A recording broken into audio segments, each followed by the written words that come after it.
Hi everyone. So ఈ లెసన్లో మనం మెజర్స్ ఆఫ్ డిస్పర్సన్, స్టాటిస్టిక్స్లోని అత్యంత ముఖ్యమైన విభాగం మెజర్స్ ఆఫ్ డిస్పర్సన్ అనే లెసన్ గురించి నేర్చుకుంటాం. ఓకే, సో స్టాటిస్టిక్స్లో చాలా ముఖ్యమైన విభాగంగా మెజర్స్ ఆఫ్ డిస్పర్సన్ ఎందుకు పరిగణిస్తారు అనేది మనం ఈ లెసన్ నేర్చుకున్న తర్వాత అర్థమవుతుంది. ఓకే, సో మెజర్స్ ఆఫ్ డిస్పర్సన్ కన్నా ముందుగా మనము మెజర్స్ ఆఫ్ యావరేజెస్ గురించి డిస్కస్ చేస్తున్నాం. Measures of averages. ఓకే, మనకు తెలుసు మనము చిన్న క్లాసెస్ నుంచి అంటే 7th, 8th, 9th, 10th ఈ క్లాసెస్ నుంచే యావరేజ్ అనే పదాన్ని లేదా యావరేజ్ అనే సూత్రాన్ని ఎక్కువగా వినియోగించడం అనేది జరిగింది. సో అలాగే మన నిజ జీవితంలో కూడా ఈ యావరేజ్ అనే పదాన్ని నిత్యం వినియోగిస్తూ ఉంటాం. ఉదాహరణకి ఒక దేశం యొక్క సగటు ఆదాయం, అంతే కదా, పర్ క్యాపిటల్ ఇన్కమ్ అంటే ఏంటిది, అది సగటు యావరేజ్ ఇన్కమ్ అని అర్థం. సో అలానే ఒక ప్రాంతంలో పిల్లల యొక్క సగటు బరువు, సో స్కూల్ పిల్లలు లేదా చిన్నపిల్లల యొక్క సగటు బరువు, ఇవన్నీ కూడా ఏంటి అంటే సగటు యొక్క నిజ జీవిత అప్లికేషన్స్. ఓకే, ఒక విద్యార్థి యొక్క సగటు మార్కులు. ఓకే, సో ఇవన్నీ కూడా మనకేంటి అంటే యావరేజెస్ అనేవి మన రియల్ లైఫ్లో ఉపయోగించే ఉదాహరణలు. అయితే ఈ యావరేజ్ యొక్క రిలయబిలిటీని అంటే ఒక డాటాకి ఒక యావరేజ్ అనేది సరిగా సూచిస్తుందా లేదా తెలుసుకోవాలి అంటే ఈ మెజర్స్ ఆఫ్ డిస్పర్సన్ అనేటివి కీలకమైనవి. ఈ కాన్సెప్ట్ మనం ముందు అర్థం చేసుకోవాలి. What is the relationship between average and డిస్పర్సన్? Okay, ఒక డాటాని అర్థం చేసుకోవడానికి మనకు ఒక న్యూమరికల్ ఇన్ఫర్మేషన్ ఉన్నప్పుడు దీన్ని అర్థం చేసుకోవడానికి ముందుగా మనము సగటులు లెక్కించాం, అంటే యావరేజెస్ లెక్కించాం. ఫర్ ఎగ్జాంపుల్ మీన్ లెక్కించాం. ఇది ఒక ప్రాంతంలో నివసించే ప్రజల యొక్క ఆదాయాలు అనుకుందాం. సగటు లెక్కించిన సగటు 1,85,000 వచ్చింది. సగటు 1,85,000 వచ్చింది. అంటే సగటు నిర్వచనం ప్రకారం సగటు అనేది ఏంటిది? So it is single value but representative of whole data. Average యొక్క నిర్వచనం ఏంటిది? For a group of observations average is a single value but it is representative of whole data. అంటే ఈ రాష్ట్రం ఒక స్టేట్ అనుకుంటే ఆ రాష్ట్రంలో ప్రజల అందరి యొక్క ఆదాయం దాదాపుగా 1,85,000 ఉంది అని ఒక కంక్లూజన్ వస్తుంది. సో మరి దీని నుంచి మనము పూర్తిగా ఆ డాటాను అర్థం చేసుకున్నట్ట అంటే అర్థం చేసుకున్నట్టు కాదు. ఎందుకు అర్థం చేసుకున్నట్టు కాదు? సో ఈ డాటాలో ఆన్ యావరేజ్గా 1,85,000 ఉంది అంటే దాని అర్థం అందరికీ దగ్గరగా 1,85,000 ఉందని కాకపోవచ్చు. కొందరి ఆదాయం 10,000 ఉండి ఉండొచ్చు, కొందరి ఆదాయం 10 లక్షలు ఉండి ఉండొచ్చు. ఓకే, సో కాబట్టి ఈ సగటు ఆధారంగా మనం ఎలాంటి నిర్ణయాన్ని తీసుకోలేము. ఈ సగటు బాగున్నంత మాత్రాన మనం ఒక రాష్ట్ర ఆదాయం బాగుందని చెప్పలేము. సగటు ఆదాయం బాగున్నంత మాత్రాన. సో ఎందుకు? ఇదే రాష్ట్రంలో కొంతమంది ప్రజలు నెలకు సంవత్సరానికి 10,000 ఆదాయాన్ని కలిగి ఉండొచ్చు. ఇదే రాష్ట్రంలో కొంతమంది ప్రజలు సంవత్సరానికి 10 కోట్ల ఆదాయాన్ని కలిగి ఉండొచ్చు. ఈ ఆదాయ అంతరాలు ఎక్కువ ఉండడం అనేది మనకు ఇక్కడ ఎలాంటి రిఫ్లెక్షన్ అనేది కావడం లేదు. సో దానివల్ల సరైన ప్రణాళికను రచించడం ఈ సగటు ఆధారంగా సాధ్యం కాదు. సగటు ఆధారంగా సరైన నిర్ణయాన్ని తీసుకోవడం కానీ, సరైన ప్రణాళిక రచించడం కానీ, సరిగా డాటాని అర్థం చేసుకోవడం కానీ సాధ్యం కాదు. ఇది ఒక మంచి ఉదాహరణ. దీంతోపాటు నేను ఇంకొక ఉదాహరణ చెప్తాను మీకు. ఇప్పుడు చెప్పబోయే ఉదాహరణ అసలు మెజర్స్ ఆఫ్ డిస్పర్సన్ యొక్క ఆవశ్యకత ఏంటి, వాటి యొక్క ఎందుకు మెజర్స్ ఆఫ్ డిస్పర్సన్ కొలవాలి అనేది చాలా స్పష్టమైన అవగాహన అనేది మీకు వస్తుంది.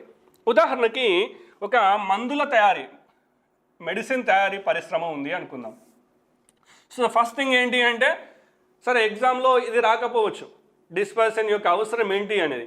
కానీ మనం డిస్పర్సన్ అనేది నేర్చుకోవాలి అంటే, దాని డెఫినేషన్ నేర్చుకోవాలంటే, దాని ఫార్ములాస్ నేర్చుకోవాలంటే, దాని ప్రాపర్టీస్ నేర్చుకోవాలంటే, అసలు డిస్పర్సన్ అనేది ఎందుకు కొలవాలి అనేది మనకు ఐడియా ఉండాలి. దాని యొక్క అవసరం ఏంటిది అనేది మనకు ఐడియా ఉండాలి. అది డాటాకి ఎంత ముఖ్యం అనేది మనకు తెలిసి ఉండాలి. సో అలాంటప్పుడే మిగతా అంశాలను కూడా మనం ఖచ్చితత్వంతో నేర్చుకోవడానికి అవకాశం ఉంటుంది. ఓకే, చూద్దాం మరి. మీకు ఈ మెజర్స్ ఆఫ్ డిస్పర్సన్ అనేది ఎందుకు అనేది అర్థం చేసుకోవడానికి ఒక ఉదాహరణ తీసుకుందాం. ఒక మందుల తయారీ పరిశ్రమ ఉంది అనుకుందాం. సమ్ ఎక్స్ అనే ఒక మెడిసిన్ తయారు చేసే పరిశ్రమ ఉంది. వాళ్ళు ఏ అనే ఒక టాబ్లెట్ ప్రొడక్షన్ చేస్తున్నారు. దాని స్పెసిఫికేషన్స్ ఏంటి అంటే 10 మిల్లీగ్రామ్స్ ఉండాలి. ఓకే, సో దాని స్పెసిఫికేషన్స్ ఏంటి, 10 మిల్లీగ్రాములతోటి ఉత్పత్తి కావాలి టాబ్లెట్స్. సో అది ఒక డిసీజ్కి సంబంధించింది, డిసీజ్ను క్యూర్ చేయడానికి ఉపయోగించేదని అనుకుందాం. ఓకే, సో ఇప్పుడు లేబుల్ మీద ఎంత ప్రింట్ చేస్తాడు, వాడి రిక్వైర్మెంట్ అది ఉంది కాబట్టి 10 మిల్లీగ్రామ్స్ అని ప్రింట్ చేస్తాడు. సో డాక్టర్ కూడా ఎలా నిర్ణయం తీసుకుంటాడు, ఈ టాబ్లెట్ 10 మిల్లీగ్రామ్స్ కాబట్టి ఒక రోజుకి ఎంత డోస్ అవసరం ఉంది, రోజుకి ఎన్ని టాబ్లెట్లు వేయాలి అనేది దాని ఆధారంగా నిర్ణయం తీసుకొని ఆ డిసీజ్ వాడికి ఎంత ఉంది, ఎంత డోస్ అవసరం అనేది నిర్ణయం తీసుకొని డాక్టర్ ఎంత డోస్ ఇవ్వాలనేది, రోజు ఎన్నిసార్లు టాబ్లెట్ వేసుకోవాలనేది రాస్తాడు. ఇదంతా మన నిజ జీవితంలో ఫేస్ చేసే సిచ్యువేషన్. ప్రతి ఒక్కరం ఏదో ఒక సందర్భంలో డాక్టర్ దగ్గరికి వెళ్తాము, మెడిసిన్స్ తీసుకుంటూ ఉంటాం. ఓకే, సో ఒక మందుల తయారీ పరిశ్రమ ఈ విధంగా ఉత్పత్తి చేస్తుంది. ఈ క్రమంలో ఇప్పుడు రియాలిటీలో ఫ్యాక్టరీలో ఏం జరుగుతుందో చూద్దాం. సో ఫ్యాక్టరీలో ఒక రోజంతా ఒక 10,000 టాబ్లెట్లు ఒక మిషన్ పైన ఉత్పత్తి అవుతున్నాయి అనుకుందాం. 10,000 టాబ్లెట్స్ ఉత్పత్తి అవుతున్నాయి అని అనుకుందాం ఒక మిషన్ పైన. సో ఎవరు కూడా చేతులతో అయితే ప్రొడక్షన్ చేసేది లేదు కదా, ప్యాక్ చేసేది ప్రొడక్షన్ చేసేది ఏం లేదు, అంత మిషనరీ పైన జరుగుతూ ఉంటుంది. ఓకే, సో మిషన్స్ పొరపాటు చేయడం అనేది వెరీ నేచురల్. ఖచ్చితంగా మిషన్స్ పొరపాటు చేస్తాయి. ఏ మిషన్ కూడా 100% అక్యురేట్గా పనిచేయదు. సో అది పవర్ ఫ్లక్చువేషన్ రీజన్ కావచ్చు, దాన్ని ఆపరేట్ చేసే మనిషి యొక్క రీజన్ కావచ్చు, లేదా రా మెటీరియల్లో ఉన్న లోపం కావచ్చు. సో ఇలా రకరకాల కారణాల వలన మిషన్ అనేది దాని స్పెసిఫికేషన్స్ ఏదైతే ఉందో 100% దాన్ని అచీవ్ చేయకపోవచ్చు. కొంత వేరియబిలిటీ అనేది ఉంటుంది. ఓకే, సో చూద్దాం. ఒక M1 అనే మిషన్ పైన 10,000 టాబ్లెట్లను ఒక రోజంతా ప్రొడక్షన్ చేస్తున్నాడు. ఈ 10,000 టాబ్లెట్లలో శాంపుల్గా నేను ఒక 20 టాబ్లెట్స్ ఎంపిక చేసిన. ఎన్ని ఎంపిక చేసినా, ఒక 20 టాబ్లెట్లను ఎంపిక చేసి ఒక ఖచ్చితమైన డిజిటల్ వేయింగ్ మిషన్ తీసుకొని ఒక్కొక్క టాబ్లెట్ యొక్క బరువు చూస్తున్నా. సో బరువు చూస్తే ఏ విధంగా ఉంది అంటే, ఒకటి 10.4 మిల్లీగ్రామ్స్ ఉంది, ఒకటి 9.8 మిల్లీగ్రామ్స్ ఉంది, సో ఒకటి 10.2 మిల్లీగ్రామ్స్ ఉంది, సో ఇంకొకటి 12 మిల్లీగ్రామ్స్ ఉంది, ఇంకొకటి 6.8 మిల్లీగ్రామ్స్ ఉంది, సో ఇంకొకటి 12.8 మిల్లీగ్రామ్స్ ఉంది. సో ఈ విధంగా 20 టాబ్లెట్ల యొక్క బరువు తీసుకున్నా. సో ఇప్పుడు వీటన్నింటినీ యావరేజ్ చేసి నేను ఒక క్లర్క్ అనుకుందాం. సో 20 టాబ్లెట్స్ బరువు అంతా రికార్డ్ చేశాను, అన్నిటిని యావరేజ్ చేసా. X bar equals to 10.0001 grams అని మిల్లీగ్రామ్స్ అని వచ్చింది. 10.0001 మిల్లీగ్రామ్స్ వచ్చింది యావరేజ్, అంటే ఎక్స్ బార్ యొక్క విలువ. నేను ఈ డాటా అంతా ఏమీ చూపెట్టలేట్లే. మేనేజర్ దగ్గరికి వెళ్ళిన నేను ఓన్లీ ఈ ఫిగర్ పట్టుకొని వెళ్ళిన. తీసుకొని వెళ్ళి ఏం చెప్పాను అంటే, సార్ ఈ మిషన్ పైన ప్రొడక్షన్ 10,000 టాబ్లెట్లు జరుగుతున్నాయి కదా, నేను ఒక 20 టాబ్లెట్లు ర్యాండమ్గా చెక్ చేసిన, పొద్దంతా ఒక 20 టాబ్లెట్లు ర్యాండమ్గా చెక్ చేసిన. వాటి యొక్క సగటు బరువు 10.001 గ్రామ్స్ 0001 మిల్లీగ్రామ్స్ ఉంది. కాబట్టి మన మిషన్ సరిగ్గా పనిచేస్తుంది. మనం 10 మిల్లీగ్రామ్స్ అన్నాం కదా, ఇది ఆల్మోస్ట్ 10 మిల్లీగ్రాములతోటి ప్రొడక్షన్ చేస్తుంది అని నేను ఒక కంక్లూజన్ ఇచ్చాను అనుకుందాం. అది సరైన నిర్ణయం అవుతుందా? ఒకవేళ ఇస్తే దాన్ని ఆ మేనేజర్ అప్రూవ్ చేసి ఇవి మార్కెట్లోకి పంపిస్తే డాక్టర్ ఏమనుకుంటాడు అంటే, లేబుల్ పైన 10 మిల్లీగ్రామ్స్ అని ఉంది కాబట్టి డోసేజ్ రాస్తాడు. ఒక పేషెంట్కు 12 మిల్లీగ్రామ్ టాబ్లెట్ వెళ్తే వాడికి డోసేజ్ ఎక్కువ అవుతుంది, సైడ్ ఎఫెక్ట్స్ వస్తాయి.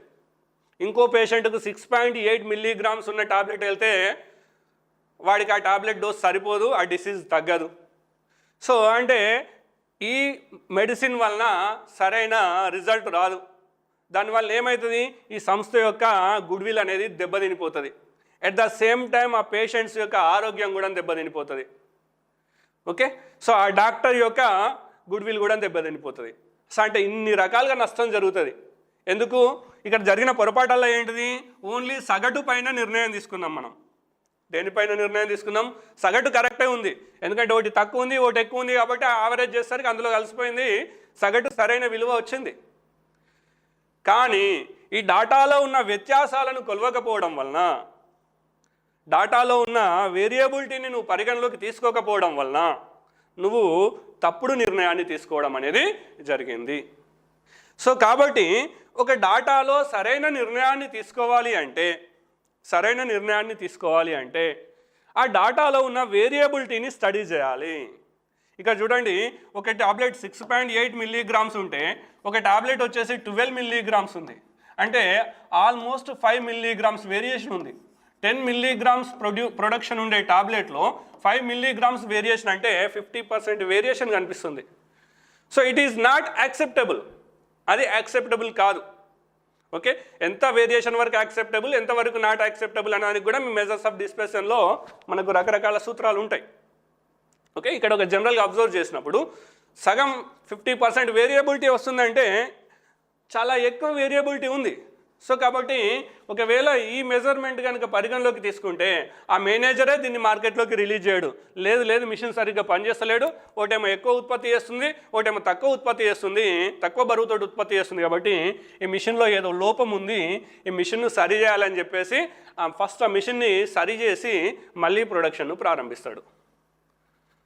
ఓకే, సో ఇక్కడ మీకు అర్థమై ఉండాల్సింది ఏంటి అంటే మన నిజ జీవితంలో సగటుల ఆధారంగా సరైన నిర్ణయాలని అన్ని వేళలా తీసుకోలేము. ఒక డాటాని మంచి విశ్లేషణ చేయాలి అంటే, ఒక డాటా పైన విశ్లేషణ ఆధారంగా మంచి నిర్ణయాలను ప్రకటించాలి అంటే డాటాలో ఉన్న వేరియబిలిటీని మనం స్టడీ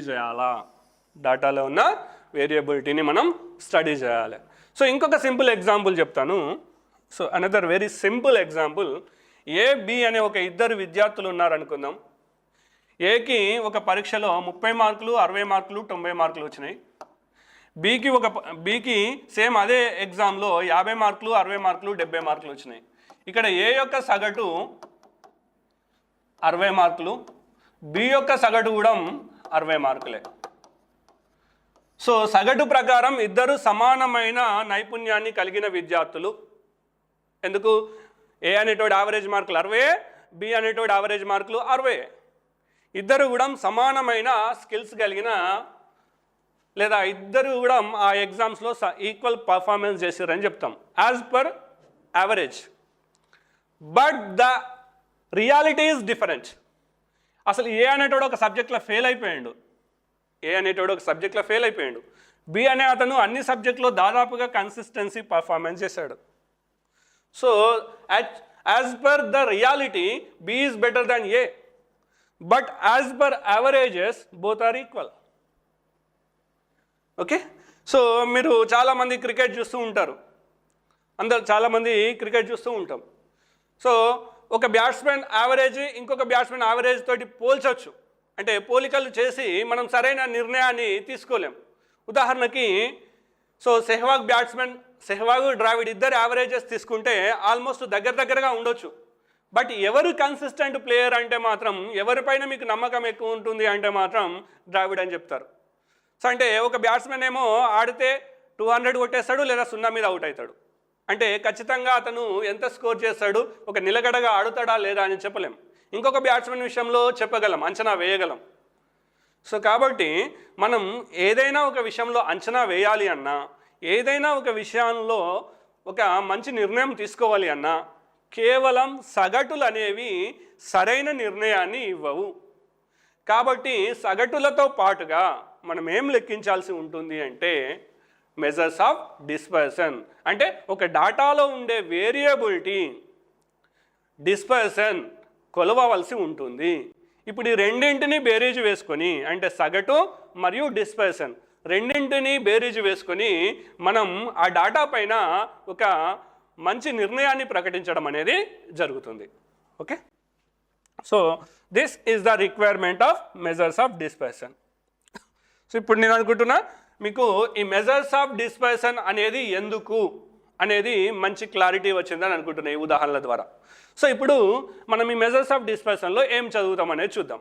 సో ఎందుకు అనేది తెలిసింది, మెజర్స్ ఆఫ్ డిస్పర్షన్ ఎందుకు అనేది తెలిసింది. ఇప్పుడు మెజర్స్ ఆఫ్ డిస్పర్షన్ అంటే ఏమిటి? Okay, so measures of dispersion అంటే ఏమిటి అంటే ఇందులో ముందుగా ఏమేమి నేర్చుకుంటాము అంటే ఒకటి డెఫినేషన్ నేర్చుకోవాలి. మెజర్స్ ఆఫ్ డిస్పర్షన్ యొక్క డెఫినేషన్, ఏ జనరల్ డెఫినేషన్, స్టాటిస్టికల్ డెఫినేషన్, దాంతోపాటు భిన్నమైన స్టాటిస్టిషియన్స్ లేదా మ్యాథమెటిషియన్స్ వారు ఏ ఏ సందర్భాల్లో ఎలాంటి డెఫినేషన్స్ ఈ డిస్పర్షన్కి ఇవ్వడం జరిగింది. అలానే మెజర్స్ ఆఫ్ డిస్పర్షన్లో ఉండే టైప్స్. సో ప్రశ్న వచ్చే ప్రధానమైన విభాగం ఇది, ఎగ్జామ్లో ప్రశ్న రావడానికి ఎక్కువ అవకాశం ఉన్న విభాగం టైప్స్. అలానే స్టాటిస్టికల్ మెజర్స్, వాటిని కొలవడానికి ఉపయోగించే సూత్రాలు. సో ఈ రెండు విభాగాల నుంచి ప్రశ్నలు ఎక్కువగా వస్తూ ఉంటాయి. సో తర్వాత ప్రాపర్టీస్, అంటే ఈ మెజర్స్ ఆఫ్ డిస్పర్షన్కి సంబంధించిన ప్రాపర్టీస్. ఇందులో కొన్ని జనరల్ ప్రాపర్టీస్ ఉంటాయి, కొన్ని మ్యాథమెటికల్ ప్రాపర్టీస్ ఉంటాయి. ముఖ్యంగా ఈ మ్యాథమెటికల్ ప్రాపర్టీస్ నుంచి ప్రశ్నలు రావడానికి ఎక్కువ అవకాశం ఉంటాయి. అలానే యూజెస్. ఓకే, సో ఈ మెజర్స్ ఆఫ్ డిస్పర్షన్ని ఎక్కడ వినియోగిస్తాం అనేది. సో దీంతో పాటుగా మనము ఈ మెజర్స్ ఆఫ్ డిస్పర్షన్కి సంబంధించిన ప్రాబ్లమ్స్ కూడా నేర్చుకోవాలి. ఏం నేర్చుకోవాలి? కొన్ని ప్రాబ్లమ్స్ కూడా నేర్చుకోవాలి. ఎందుకంటే ఎగ్జామ్స్లో ప్రాబ్లమ్స్ కూడా కొన్ని సందర్భాల్లో ఎక్కువ థియరీ నుంచి క్వశ్చన్స్ రావచ్చు, కానీ కొన్ని సందర్భాల్లో 1 లేదా 2 ప్రశ్నలు డిస్పర్షన్ నుంచి ప్రాబ్లమ్స్ నుంచి కూడా ఇవ్వడానికి ఎక్కువ అవకాశం అనేది ఉంది. సో మళ్ళీ ఒకసారి రిపీట్ చేస్తున్నా, అసలు మనం ఏం చదువుకోవాలి మెజర్స్ ఆఫ్ డిస్పర్షన్లో? ఫస్ట్ దాని యొక్క డెఫినేషన్ చదువుకోవాలి. తర్వాత various types of measures of dispersion ఏంటనేది చదువుకోవాలి. తర్వాత వాటి యొక్క mathematical formulas, standard deviation formula ఏంటి, వేరియన్స్ ఫార్ములా ఏంటి, కోఎఫిషియంట్ ఆఫ్ వేరియేషన్ ఫార్ములా ఏంటి. సో ఇలాంటి సూత్రాలన్నింటినీ మనం గుర్తుపెట్టుకోవాలి. ఎగ్జామ్లో ఈ విధంగా అడగవచ్చు, క్రింది వాణిలో కోఎఫిషియంట్ ఆఫ్ వేరియేషన్కి ఫార్ములా ఏంటి, లేదా which of the following is formula for mean deviation. So ఇలాంటి ప్రశ్నలు కూడా స్ట్రైట్ క్వశ్చన్స్ రావడానికి ఆస్కారం అనేది ఉంటుంది. సో తర్వాత ప్రాపర్టీస్. సో ఇది కూడా ఒక ముఖ్యమైన విభాగము. సో స్టాండర్డ్ డీవియేషన్ యొక్క మ్యాథమెటికల్ ప్రాపర్టీస్ ఏంటి, మీన్ డీవియేషన్ యొక్క ప్రాపర్టీస్ ఏంటి, అలానే కోఎఫిషియంట్ ఆఫ్ వేరియేషన్లో ప్రాపర్టీస్ ఏముంటాయి, ఇలాంటివన్నీ కూడా మనం చదువుకోవాలి. చివరిగా applications and uses and problems. Okay, so ఈ మెజర్స్ ఆఫ్ డిస్పర్షన్ని నువ్వు ఎక్కడ వినియోగిస్తున్నావు, అలానే మెజర్స్ ఆఫ్ డిస్పర్షన్కి సంబంధించిన కొన్ని ఉదాహరణ ప్రాబ్లమ్స్. సాధారణంగా పెద్ద ఫ్రీక్వెన్సీ డిస్ట్రిబ్యూషన్ ఇచ్చి స్టాండర్డ్ డీవియేషన్ కనుక్కోమని అడిగే సందర్భం అయితే ఏమీ ఉండదు, కానీ కొన్ని మ్యాథమెటికల్ ప్రాపర్టీస్ ఆధారంగా ప్రాబ్లమ్స్ అడిగే అవకాశం అనేది ఉంటుంది. ఓకే, ఉదాహరణకి ఒక స్కూల్లో గర్ల్స్ మార్క్స్ యొక్క స్టాండర్డ్ డీవియేషన్ వచ్చేసి 10 ఉంది, బాయ్స్ మార్క్స్ యొక్క స్టాండర్డ్ డీవియేషన్ వచ్చేసి 12 ఉంది. సో ఇప్పుడు కంబైన్డ్గా స్టాండర్డ్ డీవియేషన్ అనేది ఎంత ఉండొచ్చు అని. సో ఒకవేళ అవి ఇండిపెండెంట్ అయితే variance of X plus Y ఎంత ఉండొచ్చు, variance of standard deviation of X ఎంత ఉంది, స్టాండర్డ్ డీవియేషన్ ఆఫ్ వై ఎంత ఉంది, variance of X plus Y ఎంత ఉండొచ్చు if X and Y are independent. So ఈ విధంగా ప్రశ్నలు అడగడానికి ఆస్కారం అనేది ఉంటుంది. మనము డీటెయిల్గా ఒక్కొక్క విభాగం గురించి నేర్చుకుందాం. సో ముందుగా డెఫినేషన్.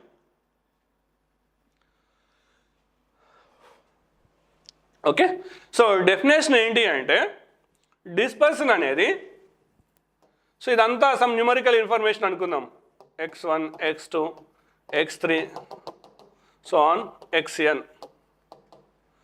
ఓకే, సో అంటే ఒక డాటా అనేది పర్టికులర్గా ఒక ఆర్డర్లో స్ప్రెడ్ అయి ఉండదు. ఓకే, ర్యాండమ్గా డిస్ట్రిబ్యూషన్ అయి ఉంటుంది, రైట్. సో అలానే యూనిఫామ్గా కూడా ఉండదు. యూజువల్లీ డాటా అనేది యూనిఫామ్గా ఉండదు. ఒక విద్యార్థికి 10 ఎగ్జామ్లు రాస్తే 10 పరీక్షల్లో యూనిఫామ్ మార్క్స్ రావు. ఒక దానిలో ఎక్కువ వస్తాయి, ఒక దానిలో తక్కువ వస్తాయి. అలానే ఒక 10 మంది పిల్లల యొక్క బరువును రికార్డ్ చేస్తే అందరికీ యూనిఫామ్ వెయిట్ ఉండదు, ఒకరికి ఎక్కువ ఉంటుంది, ఒకరికి తక్కువ ఉంటుంది, వేరియబిలిటీ ఉంటుంది. సో డాటా ఉంది అంటే దాంట్లో వేరియబిలిటీ ఉంటుంది, రైట్. సో ఇదంతా ఒక న్యూమరికల్ ఇన్ఫర్మేషన్ మనం కలెక్ట్ చేసాం అనుకుందాం. ఇక్కడ మెజర్స్ ఆఫ్ డిస్పర్షన్ ఏ విధంగా డిఫైన్ చేస్తాము అంటే, సో ఈ మొత్తం డాటాలో వేరియబిలిటీని కొలవడానికి మనం ముందు ఒక సెంట్రల్ పాయింట్ని ఐడెంటిఫై చేస్తాం. అంటే సో ఒక యావరేజ్ విలువ తీసుకొని యావరేజ్ నుంచి మిగతా విలువలు ఎంత దూరం విస్తరించబడి ఉన్నవి, ఏదైనా ఒక డాటా తీసుకున్నప్పుడు ఆ డాటాలోని యావరేజ్ నుంచి అంటే సగటు నుంచి మిగతా విలువలు సగటున ఎంత విస్తరించి ఉన్నాయో లెక్కించే సూత్రాలు ఏవైతే ఉంటాయో, లెక్కించే కొలమానాలు ఏవైతే ఉంటాయో వాటిని మెజర్స్ ఆఫ్ డిస్పర్షన్ అని అంటాం. వాటిని ఏమంటాం? మెజర్స్ ఆఫ్ డిస్పర్షన్ అని అంటాం. ఉదాహరణకి 1 2 3 4 5 ఉందనుకుందాం. డాటాలో ఏమున్నాయి? 1 2 3 4 5. సో 3 అనేది సగటు అనుకుంటే ఈ రెండింటి మధ్యన డిస్టెన్స్, ఈ రెండింటి మధ్యన డిస్టెన్స్, ఈ రెండింటి మధ్యన డిస్టెన్స్, ఈ రెండింటి మధ్యన డిస్టెన్స్ అన్నీ లెక్కించి ఆ డీవియేషన్స్ లెక్కించి, సో ఆ డీవియేషన్స్ వస్తాయి కదా, D1 D2. సో ఈ డీవియేషన్స్ ఏవైతే వస్తున్నాయో, సో దీన్ని ఇట్సెల్ఫ్ 3 నుంచి 3కి కూడా డిస్టెన్స్ లెక్కిస్తాం. సో ఈ డిస్టెన్సెస్ యొక్క సగటు అంటే సో ఏవైతే ఈ డిస్టెన్సెస్ లెక్కించినామో 1 నుంచి 3కి, 2 నుంచి 3కి, 3 నుంచి 3కి, 4 నుంచి 3కి, 5 నుంచి 3కి ఈ డిస్టెన్సెస్ లెక్కించినామో ఈ డిస్టెన్సెస్ యొక్క సగటు ఏదైతే ఉంటుందో దాన్ని మెజర్స్ ఆఫ్ డిస్పర్షన్ అని అంటాం. అంటే చూడండి, మళ్ళీ measures of dispersion also averages. Measures of dispersion కూడా ఏంటిది? అవి కూడా యావరేజెసే, కానీ ఒరిజినల్ డాటా యొక్క యావరేజెస్ కాదు. 1 2 3 4 5 ఇస్తే వీటి యొక్క యావరేజ్ లెక్కించట్లే మనం మెజర్స్ ఆఫ్ డిస్పర్షన్లో. మెజర్స్ ఆఫ్ డిస్పర్షన్లో మనము మెజర్స్ ఆఫ్ డిస్పర్షన్లో ఈ ఇచ్చిన డాటాకి యావరేజ్ లెక్కించట్లే. దేనికి యావరేజ్ లెక్కిస్తున్నాము? దేనికి లెక్కిస్తాము అంటే ఇచ్చిన డాటాలో నుంచి ఒక మధ్య విలువకి డిస్టెన్స్ లెక్కించి ఆ డిస్టెన్సెస్ యొక్క సగటును లెక్కించడం జరుగుతుంది. ఆ డిస్టెన్సెస్ యొక్క సగటును లెక్కించడం జరుగుతుంది. సో కాబట్టి వీటిని సెకండ్ ఆర్డర్ యావరేజెస్ అనొచ్చు. అంటే ఒరిజినల్ డాటా యొక్క యావరేజెస్ కాకుండా ఒరిజినల్ డాటా నుంచి డెరైవ్ అయిన డీవియేషన్స్ నుంచి యావరేజెస్ అనేటి లెక్కించడం అనేది జరుగుతుంది. ఓకే, సో ఇప్పుడు ఒకసారి డెఫినేషన్ ఏ విధంగా ఇవ్వబడిందో చూద్దాం. Dispersion refers to the scatterness or variation of observations from their average. అంటే డాటాలో సగటు నుంచి మిగతా విలువలు ఏ విధంగా స్కాటర్ కాబడినవో తెలియజేసేది డిస్పర్షన్. అంటే చూడండి, సగటు లేదా యావరేజ్ అనే కాన్సెప్ట్ లేకుండా డిస్పర్షన్ అనే కాన్సెప్ట్ లేదు. సగటు అనే కాన్సెప్ట్ లేకుండా డిస్పర్షన్ అనే కాన్సెప్ట్ లేదు. Okay, so it measures how much the values deviate from the average. అంటే సగటు నుంచి ఎంత దూరానికి విస్తరించబడినాయో విలువలు, సగటు నుంచి మిగతా విలువలు ఎంత దూరానికి విస్తరించబడినాయో లెక్కించడం అనేది జరుగుతుంది. It helps to understand the spread of the data. Data అనేది ఏ విధంగా విస్తరించబడిందో అర్థం చేసుకోవడానికి ఈ స్టడీ ఆఫ్ వేరియేషన్ అనేది మనకి ఉపయోగపడుతుంది. ఓకే, సో ఇందులో మెజర్స్ ఆఫ్ వేరియేషన్లో ఒకవేళ ఈ డెఫినేషన్ నుంచి ఒక మంచి క్వశ్చన్ డిజైన్ చేయాలంటే ఎట్లా డిజైన్ చేయొచ్చు అంటే, మెజర్స్ ఆఫ్ డీవియేషన్లో డీవియేషన్స్ ఎక్కడి నుంచి కొలవబడతాయి? మెజర్స్ ఆఫ్ డీవియేషన్లో మెజర్స్ ఆఫ్ డిస్పర్షన్లో డీవియేషన్స్ ఎక్కడి నుంచి కొలవబడతాయి? ఎక్కడి నుంచి కొలవబడతాయి? సగటు నుంచి కొలవబడతాయి. ఓకే, లేదంటే క్రింది వాణిలో ఏది సెకండ్ ఆర్డర్ యావరేజ్? క్రింది వాణిలో ఏది సెకండ్ ఆర్డర్ యావరేజ్ అని కూడా ప్రశ్న అడగచ్చు. సో మెజర్స్ ఆఫ్ డిస్పర్షన్ని మనం సెకండ్ ఆర్డర్ యావరేజెస్ అని అనొచ్చు. Next, types of measures of dispersion.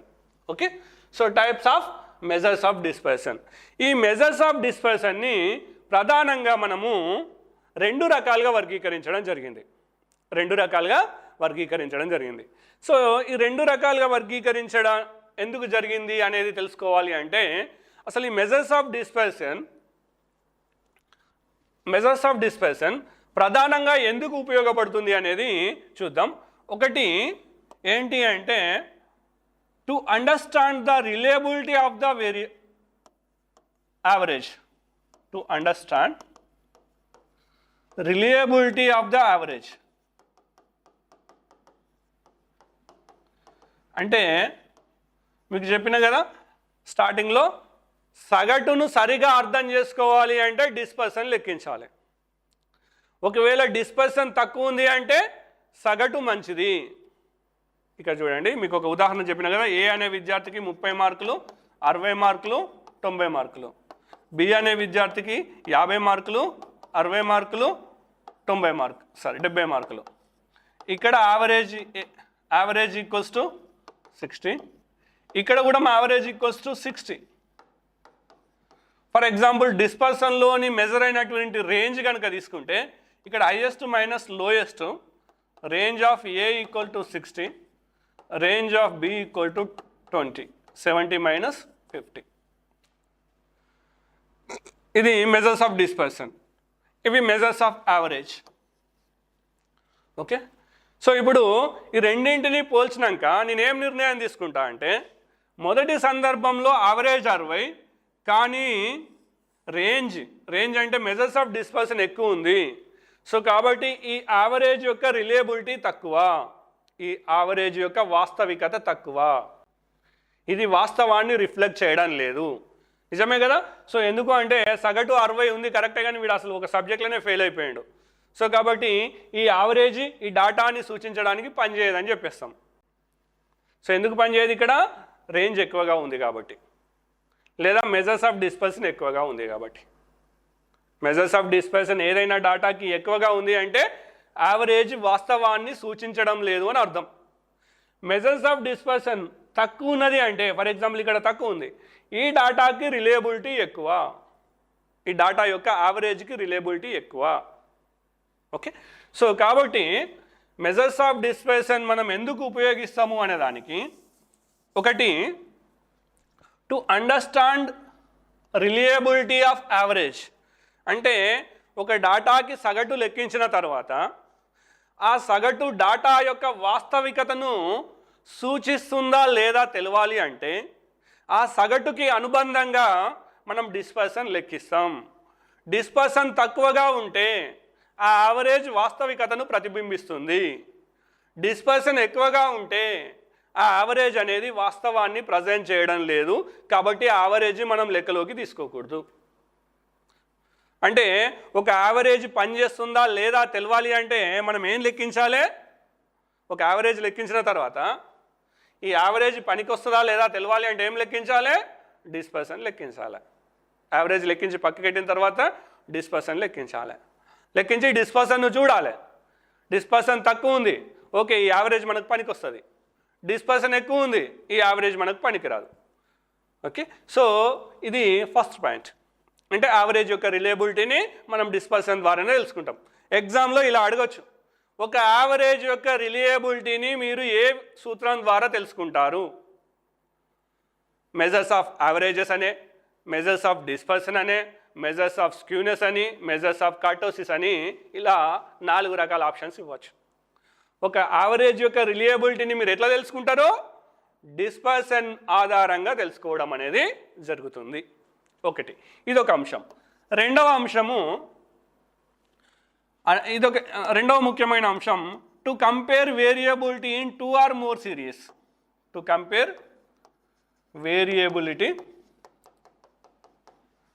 In 2 or more series. So ఇవి ప్రధానమైన ఉద్దేశాలు. ఓకే, సో ఒక డాటా ఒక సిరీస్లో ఉన్న వేరియబిలిటీని ఇంకొక సిరీస్లో ఉన్న వేరియబిలిటీని పోల్చడం ద్వారా మనం అందులో ఏది కన్సిస్టెంటో చెప్తాం. ఇంతకుముందు అనుకున్నాం కదా, ఉదాహరణకి ఏ అనే బ్యాట్స్మెన్ ఉన్నాడు, బి అనే బ్యాట్స్మెన్ ఉన్నాడు. ఇప్పుడు ప్లేస్ మాత్రం ఒకటే ఉంది, ఇద్దరిలో ఎవరినో ఒక్కరిని మాత్రమే సెలెక్ట్ చేయాలి. అప్పుడు ఏం చేస్తాము? ఈ ఇద్దరిలో ఎవరు కన్సిస్టెంట్ అనేది ఐడెంటిఫై చేయాలి అంటే వీళ్ళ యొక్క స్టాండర్డ్ డీవియేషన్ తీసుకోవాలి, ఏకి బికి, ఏ యొక్క మీన్ తీసుకోవాలి, బి యొక్క మీన్ తీసుకోవాలి. రెండింటిలో రెండు విలువల ఆధారంగా, అంటే స్టాండర్డ్ డీవియేషన్ అండ్ మీన్ ఆధారంగా మనం రెండింటినీ కంపేర్ చేసి ఇద్దరిట్లో ఎవరు బెస్ట్ బ్యాట్స్మెన్ అనేది ఐడెంటిఫై చేసి ఆ బెస్ట్ బ్యాట్స్మెన్ని మనము ఒకటే ప్లేస్ ఉంది కాబట్టి ఆ ఒక్క ప్లేస్లోకి సెలెక్ట్ చేయాలి. సో అది సరైన పద్ధతి, ఒక శాస్త్రీయమైన పద్ధతి. అలానే ఉదాహరణకి ఒక మ్యానుఫ్యాక్చరింగ్ యూనిట్లో 2 మిషన్స్ వర్క్ చేస్తున్నాయి, M1 M2. 2 మిషన్స్లో ఒక పర్టికులర్ సీజన్లో ఒక మిషన్ ఆఫ్ చేసేసి ఇంకొక మిషన్ని నడపాలి, ఒక మిషన్ని క్లోజ్ చేసి బంద్ చేసి ఇంకొక మిషన్ని నడపాలి. సో మరి అలాంటప్పుడు మనము దీంట్లో ఉన్న వేరియబిలిటీ రెండూ లెక్కించి వాటి సగటు ఆధారంగా కోఎఫిషియంట్ ఆఫ్ వేరియేషన్ రెండింటిలో కనుక్కొని రెండింటిలో పోలిక చేసి ఏది కన్సిస్టెన్సీ ఉందో దాన్ని వర్క్ చేయనియాలి, ఏది కన్సిస్టెన్సీ తక్కువ ఉందో దాన్ని ఐడియల్గా ఉంచాలి, ఒకవేళ ఒకటే నడిపించాల్సి వచ్చినప్పుడు. సో ఈ విధంగా మనము 2 లేదా అంతకన్నా ఎక్కువ సిరీస్ ఆఫ్ డాటా ఉన్నప్పుడు వాటిలో ఏది కన్సిస్టెంట్, ఏది ఇన్కన్సిస్టెంట్, దేంట్లో తక్కువ వేరియబిలిటీ ఉంది, దేంట్లో ఎక్కువ వేరియబిలిటీ ఉంది మొదలైన పోలికలు చేయవలసి వచ్చినప్పుడు మనము ఖచ్చితంగా ఈ డిస్పర్సన్ని లెక్కించి నిర్ణయాలు తీసుకోవాల్సి ఉంటుంది. ఓకే, సో ఇవి మనము డిస్పర్సన్ లెక్కించేటప్పుడు పరిగణలోకి తీసుకునే ప్రధానమైన ఉద్దేశాలు. సో వీటి ఆధారంగా చేసుకొని అంటే సో ఈ లక్ష్యాలను నెరవేరుకునే విధంగా మెజర్స్ ఆఫ్ డిస్పర్సన్స్లో రకరకాల సూత్రాలను డెరైవ్ చేయడం జరిగింది. ఆ సూత్రాలని మనం ప్రధానంగా 2 కేటగిరీలుగా తీసుకోవడం జరిగింది. ఆ 2 కేటగిరీలు ఏంటి అంటే, ఒకటేమో అబ్సల్యూట్ మెజర్ ఆఫ్ డిస్పర్సన్, ఇంకొకటేమో relative measures of dispersion. Absolute measures of dispersion ఒకటి, ఇంకొకటి రిలేటివ్ మెజర్స్ ఆఫ్ డిస్పర్సన్ అనేది ఒకటి. ఇందులో ఇవి ఎగ్జామినేషన్ పాయింట్ ఆఫ్ వ్యూలో కూడా ముఖ్యమైనది. క్రింది వానిలో ఏది అబ్సల్యూట్ మెజర్ ఆఫ్ డిస్పర్సన్, క్రింది వానిలో ఏది రిలేటివ్ మెజర్ ఆఫ్ డిస్పర్సన్ అని కూడా అడగచ్చు. లేదంటే అబ్సల్యూట్ మెజర్ ఆఫ్ డిస్పర్సన్ యొక్క ప్రాపర్టీస్ పైన ఒక ప్రశ్న, measure of relative measures of డిస్పర్సన్ పైన ఒక ప్రశ్న, ఇలా ఒక స్టేట్మెంట్, 2 వేర్వేరు స్టేట్మెంట్స్ ఇచ్చి ఏది సరైనది ఏది సరికాదు అని ఒక ప్రశ్న ఇవ్వచ్చు. సో కాబట్టి వీటి యొక్క కాన్సెప్ట్ అనేది మనకు పూర్తిగా అర్థం కావాలి. చూద్దాం అబ్సల్యూట్ మెజర్స్ ఆఫ్ డిస్పర్సన్ అంటే ఏంటి, రిలేటివ్ మెజర్స్ ఆఫ్ డిస్పర్సన్ అంటే ఏంటి. సో నేను సింపుల్గా చెప్తాను.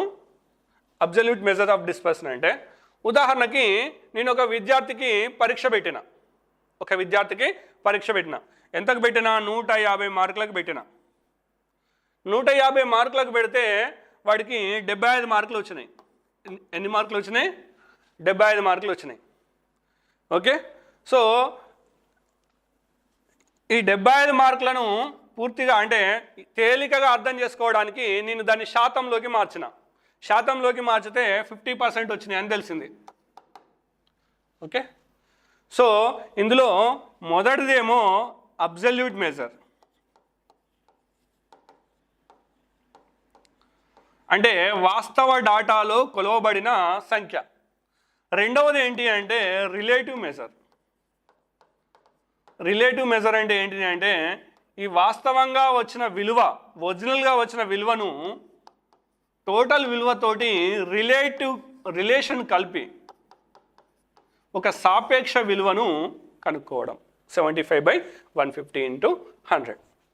ఇన్ ద సిమిలర్ మేనర్ ఒక డాటా ఇచ్చినప్పుడు some numerical information x1 x2 so on xn ఇచ్చినప్పుడు ఈ డాటాలో ఎంత వేరియబిలిటీ ఉంది అనేది కొలిసేదేమో అబ్సల్యూట్ మెజర్స్. మళ్ళీ దీన్ని ఒక రేషియో కానీ పర్సెంటేజ్లో కానీ మార్చడం ఏదైతే ఉందో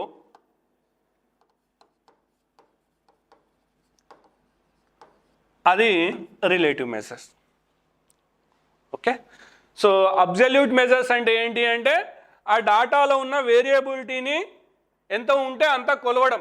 ఇప్పుడు 150 మార్కులకు 75 మార్కులు వచ్చినాయని చెప్పినారు. అట్లనే ఈ డాటా ఉంది, ఈ డాటాలో వేరియబుల్ మెజర్ చేసి 10 యూనిట్స్ వచ్చింది లేదా 12 యూనిట్స్ వచ్చింది అని చెప్పడం అబ్సల్యూట్ మెజర్స్.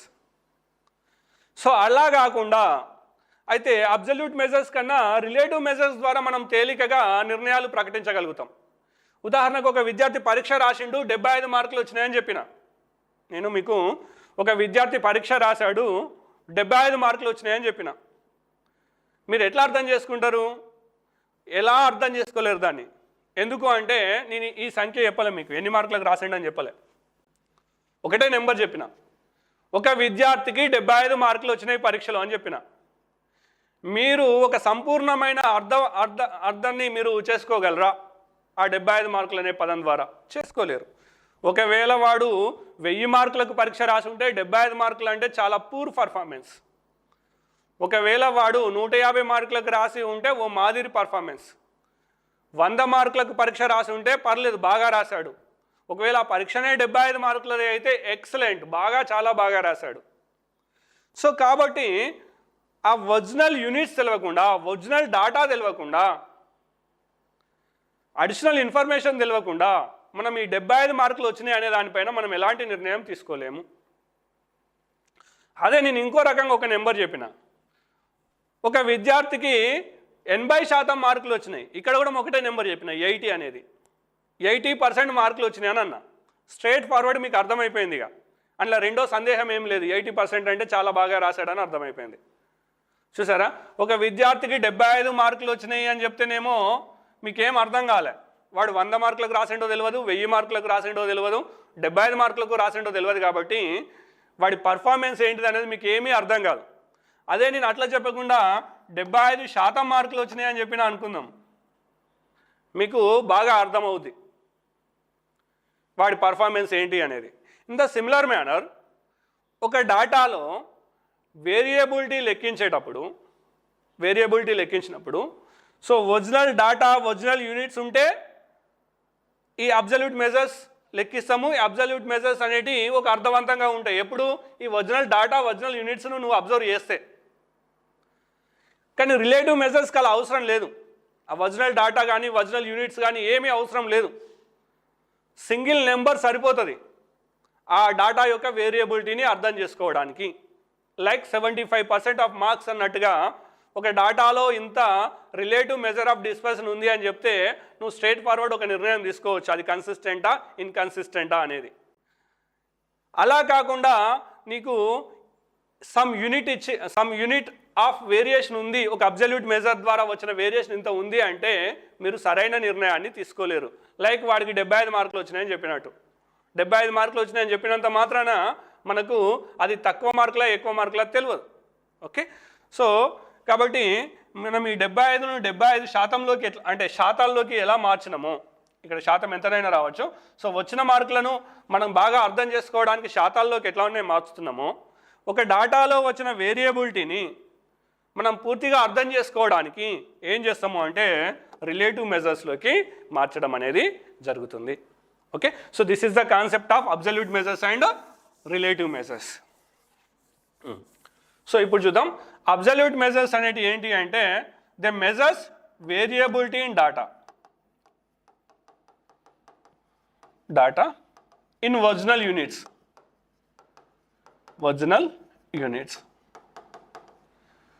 సో ఆ డాటాలో ఇవ్వబడిన యూనిట్స్లో మనము ఆ డాటాలో ఉన్న వేరియబిలిటీని కొలవడం జరుగుతుంది. రిలేటివ్ మెజర్స్లో ఏం చేయడం జరుగుతుంది, ఇక్కడ కొలిసిన వేరియబిలిటీ ఏదైతే ఉందో దాన్ని సమ్ రిలేషన్లోకి పోల్చడం జరుగుతుంది. అంటే we change it into independent of units. ఏం చేస్తాము, ఇండిపెండెంట్ ఆఫ్ యూనిట్స్ అంటే రేషియో కానీ ఆర్ పర్సంటేజ్లోకి కానీ మార్చుతాం ఇక్కడ. ఓకే, రేషియో కానీ పర్సంటేజ్ కానీ మార్చుతాం. ఉదాహరణకు ఇంతకుముందు చెప్పినట్టుగా ఒక విద్యార్థికి 90 మార్కులు వచ్చినాయి. 90 మార్కులు వచ్చిన తర్వాత వీడు ఎన్ని మార్కులకు రాసిండని చూస్తాం. ఉదాహరణకు 200 మార్కులకు రాస్తే 90/200 × 100. ఇదేమో అబ్జల్యూట్ మెజర్, ఇదేమో రిలేటివ్ మెజర్. సో అంతే తేడా. ఓకే, సో ఇందులో ఇక్కడ ఏం గుర్తుపెట్టుకోవాలి అంటే అబ్జల్యూట్ మెజర్స్ ఏమో depends on original units, relative measures ఏమో ఇండిపెండెంట్ ఆఫ్ యూనిట్స్. ఇవి రెండు కూడా గతంలో ఇవ్వబడిన ప్రశ్నలు. అబ్జల్యూట్ మెజర్స్ మీకు ఏం చేస్తారంటే క్రింది వాణిలో ఏది ఇండిపెండెంట్ ఆఫ్ యూనిట్స్ అని ఇచ్చి 3 అబ్జల్యూట్ మెజర్స్ ఇచ్చి ఒక రిలేటివ్ మెజర్ ఇస్తాడు. రిలేటివ్ మెజర్స్ అన్నీ కూడా ఇండిపెండెంట్ ఆఫ్ యూనిట్స్ కాబట్టి సో దాన్ని కరెక్ట్ ఆన్సర్గా మనం సెలెక్ట్ చేసుకోవాల్సి ఉంటుంది. లేదా క్రింది వాణిలో సరైన స్టేట్మెంట్ కానిదేది, సరైన స్టేట్మెంట్ ఏది అని చెప్తూ వీటిపైన స్టేట్మెంట్స్ ఇస్తాడు. Absolute measures are independent of units, absolute measures are dependent on units, relative measures are independent of units, relative measures are dependent of units. ఇట్లా 4 ఇచ్చేసి సరైనవేవి సరికానివేవి అని అడగచ్చు. ఇక్కడ మరొక ముఖ్యమైన అంశము, ఈ పర్సంటేజ్ లేక రేషియోలోకి మార్చడంలో గల ప్రధానమైన ఉద్దేశం ఏంటిది అంటే మనం ఇంతకుముందు అనుకున్నట్టుగా పోల్చడానికి, టు కంపేర్ వేరియబిలిటీ. ఇప్పుడు ఒక స్టూడెంట్ని ఇంకొక స్టూడెంట్ తోటి పోల్చాలి అంటే, ఉదాహరణకు వాడు ఒక యూనివర్సిటీలో ఎగ్జామ్ రాసిండు మ్యాథమెటిక్స్లో, ఇంకొక యూనివర్సిటీలో మ్యాథమెటిక్స్లో ఎగ్జామ్ రాసిండు. వాళ్ళ ఒరిజినల్ మార్కులు పోల్చకూడదు. ఎందుకు పోల్చకూడదు? వీడెన్ని మార్కులకు ఎగ్జామ్ రాసిండో వాడెన్ని మార్కులకు ఎగ్జామ్ రాసిండో తెలియదు. ఓకే, సో మరి పోల్చాలి అంటే వీడికి ఎంత శాతం మార్కులు వచ్చినాయి, వాడికి ఎంత శాతం మార్కులు వచ్చినాయి అనేది తెలియాలి. ఓకే, సో కాబట్టి to compare variability we use relative measures. Original so absolute మెజర్స్ని మనము వినియోగించము. ఓకే, ఎగ్జామ్లో ఈ ప్రశ్న కూడా రావచ్చు. ఎలా అడగచ్చు? To compare variability in 2 or more series, which of the following measures are useful? Absolute measures, relative measures. ఇంకో 2 ఆప్షన్స్ కలపచ్చు. లేదా అబ్జల్యూట్ మెజర్స్లో ఉన్న 3 ఫార్ములాస్, రిలేటివ్ మెజర్స్లో ఉన్న ఏదో ఒక ఫార్ములా ఇచ్చి క్రింది వాణిలో ఏది వేరియబిలిటీని కంపారిజన్ చేయడానికి ఉపయోగిస్తారు అని అడగచ్చు. ఓకే, సో మనం ఇన్ డీటెయిల్గా ఇంకా ఫార్ములాస్లో నేర్చుకుంటాము. ముందుగా ప్రధానమైన ఉద్దేశము, ఈ 2 కేటగిరీల యొక్క ప్రధానమైన ఉద్దేశాన్ని ఇక్కడ చర్చించడం అనేది జరిగింది. Okay, so absolute measure of displacement ఏం గుర్తుపెట్టుకోవాలి? So they are depend on units. Relative measures of displacement ఏం గుర్తుపెట్టుకోవాలి? ఇక్కడ 3 అంశాలు గుర్తుపెట్టుకోవాలి. ఒకటి independent of units, they are in ratios or percentages, they are used to compare variability. Okay, 3 సహసంబంధం కలిగి ఉన్నాయి. చూడండి, సంబంధాన్ని కలిగి ఉన్నాయి. ఇండిపెండెంట్ ఆఫ్ యూనిట్స్ అంటే అర్థం ఏంటిది? They are percentages or ratios. Okay, absolute numbers కాదు. సో పర్సంటేజెస్ కానీ రేషియోస్ కానీ ఉంటాయి. సో ఇండిపెండెంట్ ఆఫ్ యూనిట్స్ ఉన్నాయి లేదా రేషియోస్ ఆర్ పర్సంటేజెస్ ఉన్నాయి కాబట్టి here we can compare 2 or more series. ఒకదాన్ని ఇంకొక దాంతో పోల్చడానికి ఇక్కడ అవకాశం అనేది ఉంటుంది. ఎందుకంటే అవి పర్సంటేజెస్ కాబట్టి నువ్వు పోల్చవచ్చు. ఇక్కడ ఇవి పర్సంటేజెస్ కాదు కాబట్టి నువ్వు పోల్చలేవు. Okay, so this is the concept of absolute measure of dispersion and relative measure of dispersion. So ఇప్పుడు దీనిలో అబ్జల్యూట్ మెజర్స్లో ఏముంటాయి, రిలేటివ్ మెజర్స్లో ఏముంటాయి అనేది ఒకసారి చూద్దాం. So absolute measures of dispersion, these measures are actual amount of variation in data set. అంటే వాస్తవంగా డాటాలో ఉన్న వేరియేషన్ ఎంత ఉంటే అంత కొలుస్తుంది. They dependent on units of measurements. మనం ఇంతకుముందు అనుకున్నాం కదా, ఇవి యూనిట్స్ పైన ఆధారపడి ఉంటాయి. కాబట్టి మీకు డాటాలో ఉదాహరణకి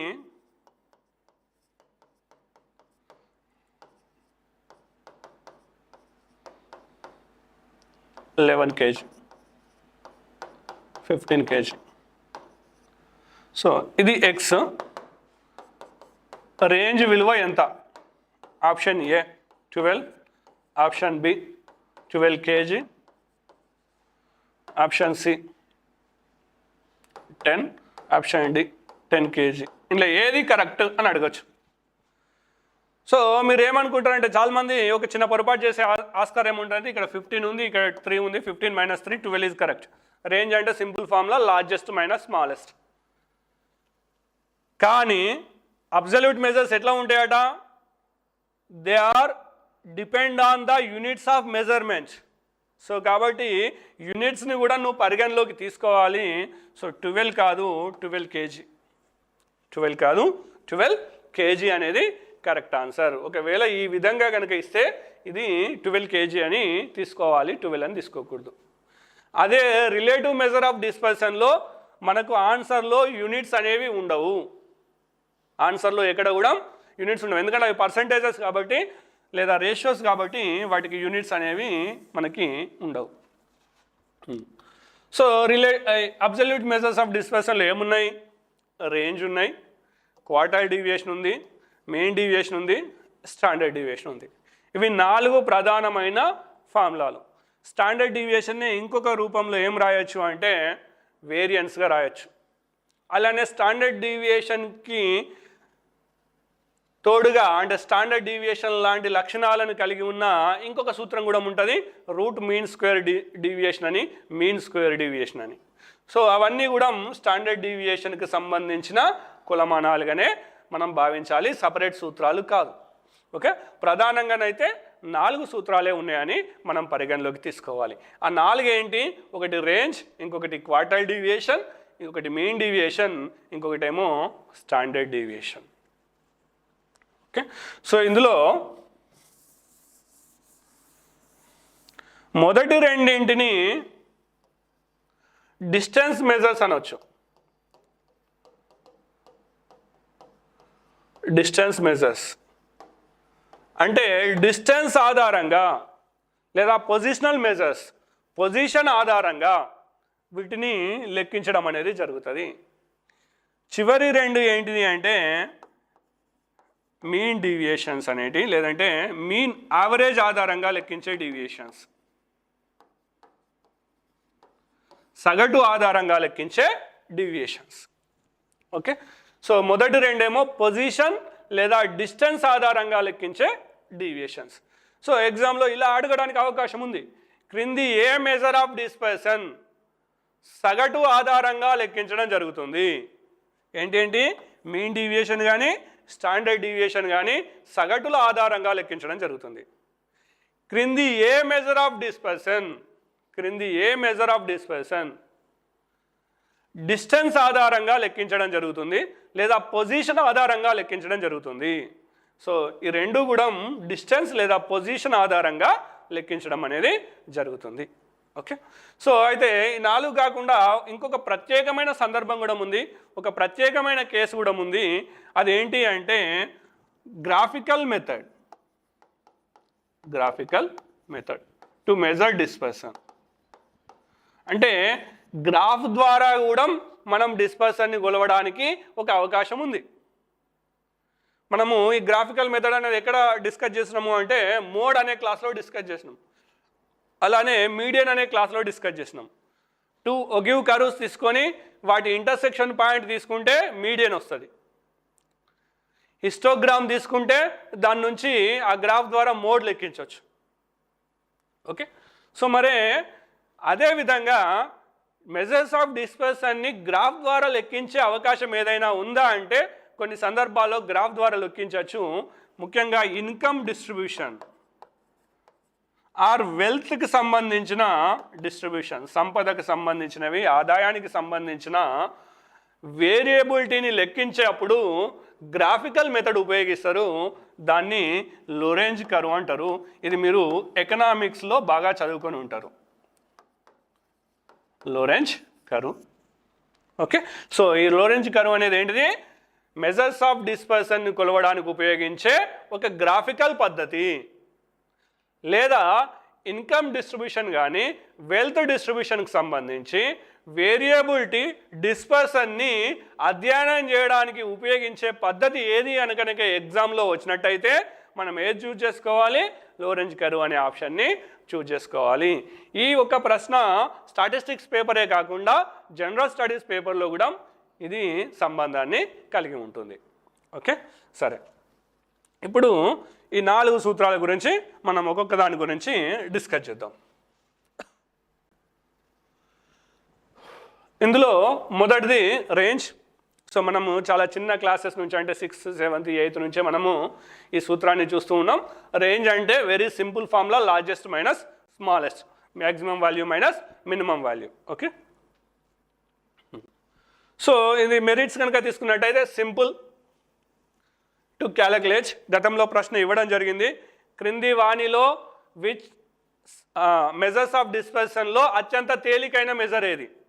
which of the following is simple measure of dispersion. So range is simple measure of dispersion. Okay, అన్ని ప్రశ్నలు కఠినంగా ఉండాలనేం లేదు, కొన్ని తేలికైన ప్రశ్నలు ఉంటాయి. చాలా సందర్భాల్లో ఆ తేలికైన ప్రశ్నలకు దగ్గర కూడా తప్పు పెడుతూ ఉంటారు చదవనప్పుడు. ఓకే, ఎంత తేలికైన అంశాలైనా చదవాల్సిందే. తర్వాత లిమిటేషన్స్ కనుక తీసుకున్నట్టయితే this is the only formula based on extreme values, completely extreme values, పూర్తిగా ఎక్స్ట్రీమ్ విలువల పైన మాత్రమే. ఎక్స్ట్రీమ్ అంటే ఏంటిది? కనిష్ట గరిష్ట విలువలు. సో కేవలం వాటిపైన మాత్రమే ఆధారపడి ఉన్న సూత్రం ఏంటిది అంటే రేంజ్, ఎక్స్ట్రీమ్ విలువలపైన ఆధారపడి ఉంది.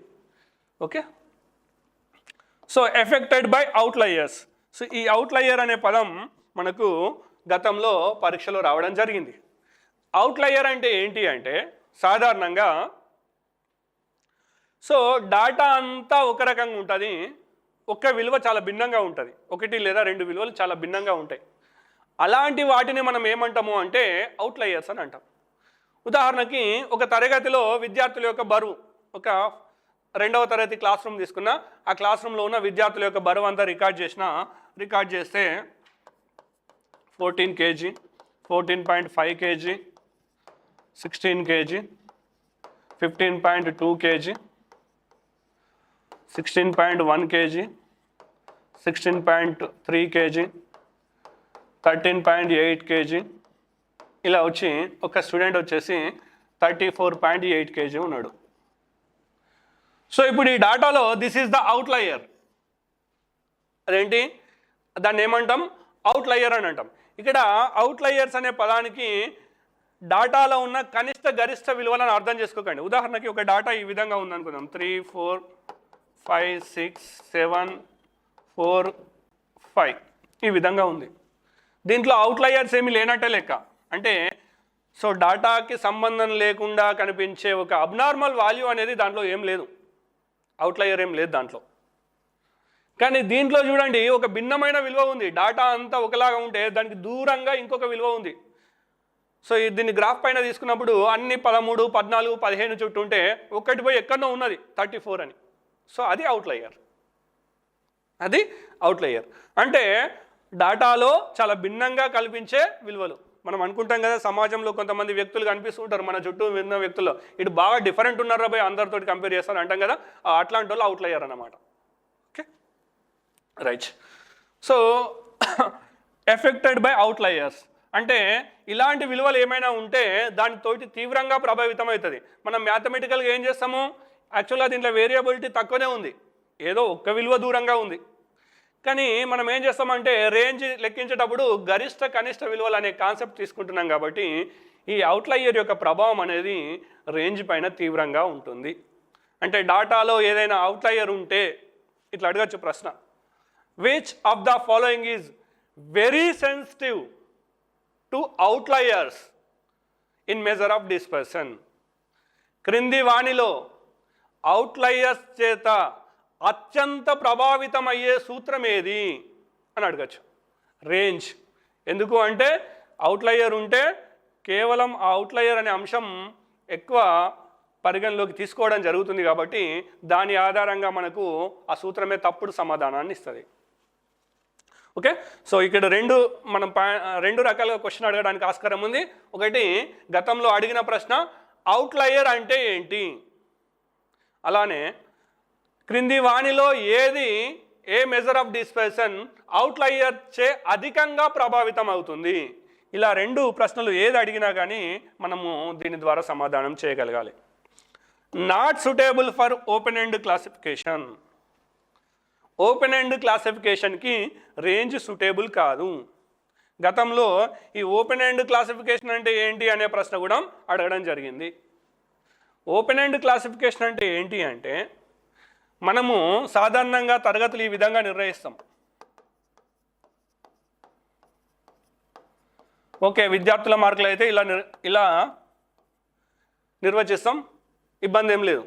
కానీ కొన్ని సందర్భాల్లో ఇలా డిఫైన్ చేయం. ఎలా అంటే ప్రజల ఆదాయం తీసుకున్నప్పుడు, ఒక నెలవారీ ఆదాయం తీసుకున్నప్పుడు 0 నుంచి 1000 ఆదాయం కలిగిన వారు, 1000 నుంచి 10,000 ఆదాయం కలిగిన వాళ్ళు, 10,000 నుంచి 20,000 ఆదాయం కలిగిన వాళ్ళు, 20,000 నుంచి 50,000 ఆదాయం కలిగిన వాళ్ళు, 50,000 కన్నా ఎక్కువ ఆదాయం కలిగిన వాళ్ళు. ఎందుకంటే ఇక్కడ చాలా దూరం ఉంటాయి, 1,00,000 ఉంటాయి, 1,20,000 ఉంటాయి, 1,70,000 ఉంటుంది. ఇక అవన్నింటినీ కలిపి ఒకటే క్లాస్గా నేను తీసుకున్నా, 50,000 కన్నా ఎక్కువ ఎంతనని ఉండని అని. అంటే దీనికి ఎండ్ పాయింట్ లేదు ఇక. సో ఇలాంటి వాటిని ఏమంటారంటే, ఇలాంటి క్లాసిఫికేషన్ ఏదైనా ఉంటే, సో ఇప్పుడు ఈ క్లాసిఫికేషన్ని మనం ఏమంటాము అంటే ఓపెన్ ఎండ్ క్లాసిఫికేషన్ అని అంటాం. సో ఎండ్ పాయింట్ లేదు కాబట్టి గరిష్ట విలువ అనేది మనకు తెలియదు. గరిష్ట విలువ తెలియనప్పుడు నువ్వు రేంజ్ని లెక్కించలేవు. రేంజ్ లెక్కించాలంటే ఏంటిది? గరిష్ట విలువ మైనస్ కనిష్ట విలువ. మరే నీకు గరిష్ట విలువనే తెలియనప్పుడు ఏ విధంగా రేంజ్ను లెక్కిస్తావు? సో కాబట్టి ఓపెన్ ఎండ్ క్లాసిఫికేషన్కి రేంజ్ లెక్కించలేము. ఇక్కడ రెండు ముఖ్యమైన అంశాలు ఉన్నాయి. ఇదేమో స్ట్రిక్ట్లీ ఓపెన్ ఎండ్ క్లాసిఫికేషన్కి not suitable. So not only this, mean deviation also not suitable, standard deviation also not suitable. మనం తర్వాత క్లాస్లో తర్వాత కంటిన్యూషన్లో డిస్కస్ చేస్తాం. Quartile deviation is a special formula which is suitable for open end classification. ఇక్కడ concept వచ్చింది కాబట్టి మనం చెప్తున్నాం. ఒకవేళ ఇలాంటి క్లాసిఫికేషన్ ఏదైనా ఉంటే కేవలం ఒకే ఒక సూత్రం మాత్రమే డిస్పర్సన్ కొలుస్తుంది. ఏంటిది ఆ సూత్రము అంటే quartile deviation. Okay, so these are the merits and limitations of range. సింపుల్గా మళ్ళొకసారి రివిజన్ చేసుకున్నట్టయితే, రీకాల్ చేసినట్టయితే, first one is simple to calculate, చాలా తేలికగా లెక్కించవచ్చు. బేస్డ్ ఓన్లీ లిమిటేషన్స్ ఎక్కువ రేంజ్లో, based only on extreme values, కనిష్ట గరిష్ట విలువలపైన మాత్రమే ఆధారపడి ఉంటుంది. అఫెక్టెడ్ బై అవుట్లయర్స్, ఇక్కడ అవుట్లయర్ అనే పదం కూడా కీలకమైంది. అవుట్లయర్ అంటే ఒక అరేంజ్డ్ ఆర్డర్లో మొదటి చివరి విలువ అని కాదు అర్థం. అవుట్లయర్ అంటే ఏంటిది? డాటాలో భిన్నంగా ఉండే విలువలు, చాలా భిన్నత్వాన్ని కనిపించే విలువలు. ఓకే, సో స్టాటిస్టికల్ అనాలిసిస్లో this is the very very important point, identification of outliers.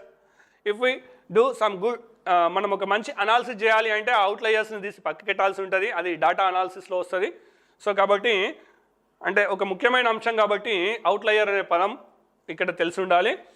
Range అనేది అవుట్లయర్ తోటి తీవ్రంగా ప్రభావితం అవుతుంది అనేది కూడా తెలిసి ఉండాలి. సో చివరిగా another important limitation, this range is not suitable for open end classification. ఇక్కడ ఓపెన్ ఎండ్ క్లాసిఫికేషన్ అంటే here some of the classes are not defined completely.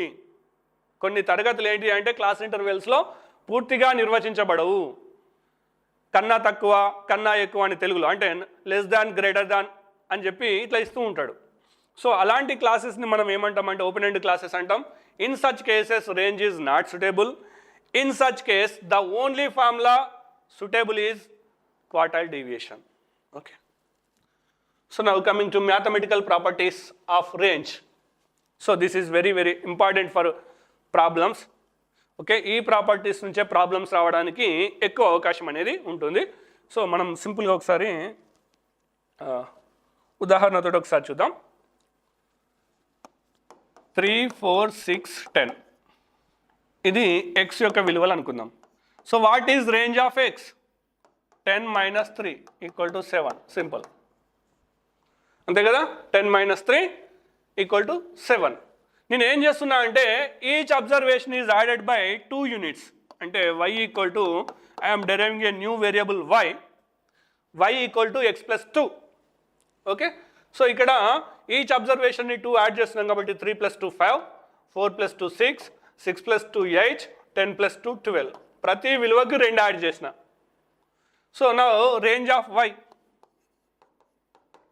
= 12 - 5 again 7. అంటే x అనే ఒక వేరియబుల్కి k అనే ఒక కాన్స్టాంట్ యాడ్ చేస్తే range of x = range of y. This k is not affected on range of y. అంతే కదా? ఇక్కడ యాడ్ చేసిన విలువ 2 + 2 ఏదైతే ఉందో అది రేంజ్లో ఏం ఎఫెక్ట్ చూపెట్టలే. Range of x = range of y వచ్చేసింది. 2 కూడా 7, 7. Similarly this also applicable y = x - k. మీరు ఏదైనా విలువను తీసేసినా కానీ రేంజ్ మారదు. అంటే దీని నుంచి మనం ఏం చెప్పొచ్చు అంటే ఒక డాటాకి ఒక స్థిర విలువని, అంటే ఒక కాన్స్టాంట్ని యాడ్ చేసినా లేదా సబ్స్ట్రాక్ట్ చేసినా అది రేంజ్ పైన ఎలాంటి ప్రభావాన్ని చూపెట్టదు. If a constant is added or subtracted to each and every observation of a series, it does not affect on the range. దీన్ని మ్యాథమెటికల్గా ఏమంటాము అంటే range is independent of change of origin. Range అనేది origin మార్చడం వలన ఏ విధంగా ప్రభావితం కాదు. Okay, so this is one property. ఏమంటున్నాడు, if each observation is added or subtracted by a constant k, then range is not affected. దాన్ని ఏమంటున్నాము, range is independent of change of origin. If y equal to x plus k, then range of y equal to range of x. Okay, so ఇదంతా పెద్ద equation లాగా అనిపిస్తే ఈ ఉదాహరణ చూడండి, చాలా సింపుల్గా అర్థమైపోతుంది. మీరు ఒక్కసారి ఇలాంటి ఉదాహరణ రాసుకోండి, చాలా తేలికగా అర్థమైపోతుంది. అంటే ఒక స్థిర విలువని కలపడం లేదా తీసేయడం అనేది రేంజ్ పైన ఎలాంటి ప్రభావం చూపెట్టదు. సో మరి మల్టిప్లై ఆర్ డివైడ్ చేస్తే ఏమవుతుందో చూద్దాం. x 2 4 5 6 12. So range of x equal to, ఇవన్నీ ఒక ర్యాండమ్ నెంబర్స్ తీసుకున్నాయి, ఏవో ఒకటి. 12 మైనస్ 2 10, రేంజ్ అనేది 10 వచ్చింది. నేను ఒక న్యూ వేరియబుల్ డిఫైన్ చేస్తున్నా, y equal to 2 into X. అంటే డాటాలోని ప్రతి విలువని x 2 తోటి మల్టిప్లై చేస్తున్నా. సో అప్పుడు మొదటి విలువను 2 తోటి మల్టిప్లై చేస్తే 4, రెండో విలువను మల్టిప్లై చేస్తే 8, మూడో విలువను మల్టిప్లై చేస్తే 10, 12, 24. ఇప్పుడు range of y equals to 24 minus 4, that is 20. అంటే రేంజ్ ఆఫ్ x ఏమో 10 వచ్చింది, రేంజ్ ఆఫ్ y ఏమో 20 వచ్చింది. 20 మీన్స్ 2 ఇంటూ 10, అంటే 2 ఇంటూ రేంజ్ ఆఫ్ x. 10 అనేది ఏంటి ఇక్కడ, రేంజ్ ఆఫ్ x. సో కాబట్టి ప్రతి విలువ 2 తోటి మల్టిప్లై అయితే multiplied by 2, range is also multiplied by 2. ఇక్కడ వచ్చింది, range is also multiplied by 2. That is if y equal to 2x, range of y equals to 2 into range of x. అంటే ఒక స్థిర విలువని ప్రతి విలువకి గుణించినట్టయితే రేంజ్ అనేది ప్రభావితం అవుతుంది, ఎఫెక్ట్ అవుతుంది. ఏ విధంగా ఎఫెక్ట్ అవుతుంది, అదే స్థిర విలువతోటి గుణించబడుతుంది. If each observation of a series multiplied by a constant, then range is also multiplied by same constant. Okay, ప్రతి విలువను 2 తోటి గుణించబడింది కాబట్టి రేంజ్ కూడా 2 తోటి గుణించబడుతుంది. సో ఇక్కడ మరి -2 తోటి మల్టిప్లై చేస్తే ఏమవుతుందో చూద్దాం. సేమ్ డాటా -2 తోటి మల్టిప్లై చేస్తున్నా. సో అప్పుడు ఏమవుతుంది, -4, -8, -10, -12, -24. సో ఇప్పుడు రేంజ్ ఈక్వల్స్ టు, ఇప్పుడు కనిష్ట విలువ గరిష్ట విలువ సూత్రానికి, గరిష్ట విలువ మైనస్ కనిష్ట విలువ అన్నప్పుడు ఇవి మైనస్లలో ఉన్నాయి కాబట్టి ఇది లార్జ్ వాల్యూ, -4 అనేది లార్జ్ వాల్యూ, మైనస్ ఆఫ్ గరిష్ట విలువ మైనస్ కనిష్ట విలువ. కనిష్ట విలువ ఏంటిది, -24. So -4 minus into minus plus, +24 equals to 20. అంటే అగైన్ రేంజ్ ఎంత వచ్చింది, 20 వచ్చింది. అంటే ఈచ్ అబ్జర్వేషన్ మైనస్ తోటి మల్టిప్లై అయినా కానీ రేంజ్ మాత్రం దేనితోటి మల్టిప్లై అవుతుంది, +2 తోటి మల్టిప్లై అయింది. చూడండి ఇక్కడ జాగ్రత్తగా చూడండి, ఈచ్ అబ్జర్వేషన్ -2 తోటి మల్టిప్లై చేసిన 2 into -2 -4, 4 into -2 -8, 5 into -2 -10, 6 into -2 -12, 12 into -2 -24. That means here each of the observation is multiplied by -2. Okay, but the range is multiplied by +2. ఇక్కడ మొదటి డాటాలో 10 వస్తే రెండవ డాటాలో 20 వచ్చింది, -20 రాలే. ప్రతి విలువను -2 తోటి మల్టిప్లై చేసినాం కదా అని చెప్పి రేంజ్ -20 రాలే, ఏమొచ్చింది, 20 వచ్చింది. సో దట్ మీన్స్ ఇప్పుడు దీన్ని ఏ విధంగా రాయొచ్చు అంటే, if y equal to k into X, range of y equal to mod k of X. అంటే మీరు ప్లస్ కే తోటి మల్టిప్లై చేసినా మైనస్ కే తోటి మల్టిప్లై చేసినా రేంజ్ మాత్రం ప్లస్ కే తోటే మల్టిప్లై అవుతుంది, మైనస్లలో ఉండదు range. Okay, so this is second property. దీన్ని ఏమంటామంటే dependent of scale. Range is dependent of change of scale. So ఇప్పుడు ప్రాపర్టీ ఏమని చూద్దాం. If each and every observation is multiplied or divided, multiplied దాని రెసిప్రోకల్ డివైడెడ్ ఏదైనా చేయొచ్చు, multiplied or divided by constant K, then the range is also multiplied or divided by same constant k, but we take modulus value. Okay, ఇంతకుముందు అనుకున్నట్టుగా +2 తోటి multiply చేసినా -2 తోటి multiply చేసినా రేంజ్ను మాత్రం +2 తోటి మల్టిప్లై చేయాలి. సో కాబట్టి మీరు అక్కడ కే ప్లేస్లో ప్లస్ ఉన్నా మైనస్ ఉన్నా రేంజ్ దగ్గరికి వచ్చేసరికి మాత్రం ప్లస్ కేనే తీసుకోవాలి. సో దాన్ని ఫార్ములా రూపంలో రాసినప్పుడు ఏమవుతుంది, సో ఇక్కడ if y equal to k into x, then range of y equal to mod k into range of x.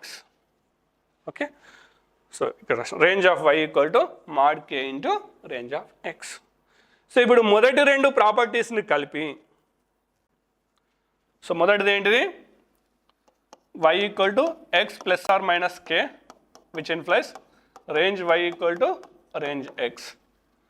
సెకండ్ది ఏంటిది, if y equal to k into x, which implies range y equals to mod k into range x. ఈ రెండింటిని కలిపి ఎలా రాయొచ్చు అంటే, if y equal to a plus bx, ఈ plus ఉన్న కాన్స్టాంట్ పోద్ది, range y equals to mod b into range of x. Okay, so this is one of the important property in measures of dispersion. ఇది only రేంజ్కే కాదు, it applicable for all absolute measures. జాగ్రత్త వినండి, relative measures కాదు. This property ఇక్కడ ఏవైతే discuss చేసినామో ఈ lines, ఈ properties, this not only for range, it applicable for range, quartile deviation, mean deviation, standard deviation. నాలుగింటికి కూడా ఇవే వర్తిస్తవి. అలా అని చెప్పి రిలేటివ్ మెజర్స్లో వర్తిస్తాయా అంటే వర్తించవు. మళ్ళీ రిలేటివ్ మెజర్స్కి వెళ్ళేసరికి మార్పులు జరుగుతాయి. ఓకే, అబ్సల్యూట్ మెజర్స్లో మాత్రం ఇవి అన్నిటికీ వర్తిస్తవి. ఆ లైన్ గుర్తుపెట్టుకోవాలి. So this is the important property of range, or important property of range అనే కన్నా important property of absolute measures of dispersion. So అన్నిటికీ వర్తిస్తుంది.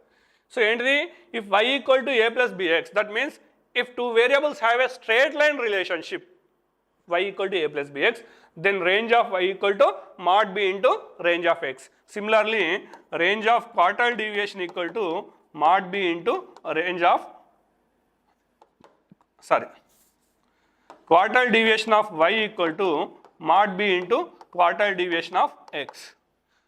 Mean deviation of y equals to mod b into mean deviation of x. Standard deviation of y equals to mod b into standard deviation of x.